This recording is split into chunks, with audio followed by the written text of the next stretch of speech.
જીવનમાં યાદ રાખજો કે મનુષ્યનો અવતાર મળવો, ભારત ભૂમિમાં મળવો એ પણ ભાગ્યની વાત છે. પણ મીરાબાઈ એમ કે છે કે ભારતની ભૂમિમાં અવતાર મળ્યા પછી પણ કોઈ મહાપુરુષનો સંગ થઈ જાય, કોઈ સંત પુરુષનો સંગ થઈ જાય તો એ મોટામાં મોટું ભાગ્ય છે. ભાગ્ય રે મળ્યો અમને સાધુ પુરુષનો સંગ. કઈ મહાભાગ્ય છે, ભાગ્ય નહીં, મહાભાગ્ય છે. કારણ કે આ મેળાવડો, આ ભજન, આ સત્સંગ, આ આનંદ અન્ય ક્યાં તમને જોવા મળે? દુનિયાના કોઈ ખૂણે તમે જાઓ સાહેબ, 56 કરોડ વિસ્તારની આ ભૂમિ છે, પણ એમાં તમે ભારતની ભૂમિમાં આવો ને તો ભારતની ભૂમિની ઉર્જા કંઈક જુદી છે. આ ભારત વર્ષની જે ભૂમિ છે એની ઉર્જા જુદી છે. કેમ? અહીંયા જ મહાપુરુષોનો સંગ મળે છે.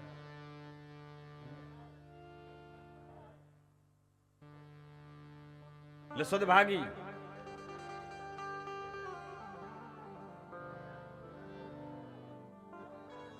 શ્રીમદ ભાગવતની કથાનું મહાત્મય છે. શ્રીમદ ભાગવતની કથા છે. ગત દિને આપણે ભાગવતના મહાત્મયમાં ભગવાનના સ્વરૂપ, સ્વભાવ અને કાર્યનું વર્ણન કર્યું.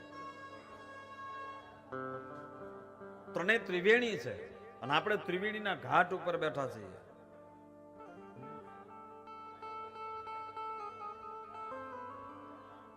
સજ્જનો,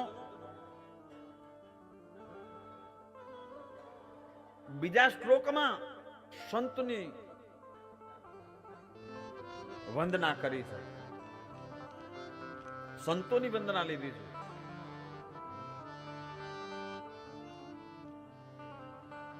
યમ પ્રવ્રજંતમનુપેતમ પેત કૃત્યમ દ્વેપાયનો વિરહ કાતર આજુહાવ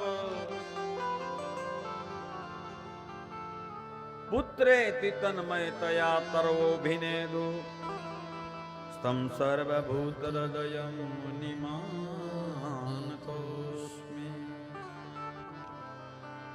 કોની વંદના કરી છે? જેણે જન્મતાની સાથે જ મોહ, માયા, સંસારનો ત્યાગ કર્યો છે. જન્મતા જેના એક પણ સંસ્કાર થયા નથી. કારણ કે બાળક જન્મે એટલે જાત કર્મ સંસ્કાર કરવા પડે. જેમ જેમ બાળક મોટું થાય તો એના એક એક સંસ્કારો કયા છે? નામકરણ સંસ્કાર છે, યજ્ઞોપવિત સંસ્કાર છે, 14 સંસ્કાર છે. પણ અહીંયા તો જન્મતાની સાથે જ યમ પ્રવ્રજંતમ અનુપેતમ પેત કૃત્યમ અપેત કૃત્ય. જન્મતાની સાથે જણે જંગલનો માર્ગ પકડ્યો, નિર્વાણનો માર્ગ પકડ્યો.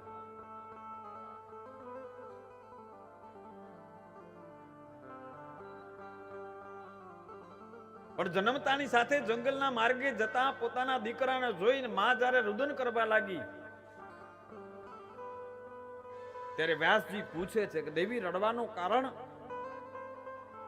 કે જુઓ તમારો દીકરો જાય છે. જન્મતાની સાથે જણે ઘરનો ત્યાગ કર્યો છે. જંગલના માર્ગે, નિર્વાણના માર્ગે દીકરાને જતા જોઈ વ્યાસજી એમની પાછળ દોડ્યા. વિરહ કાતર આજુહાવ પાછળ દોડ્યા.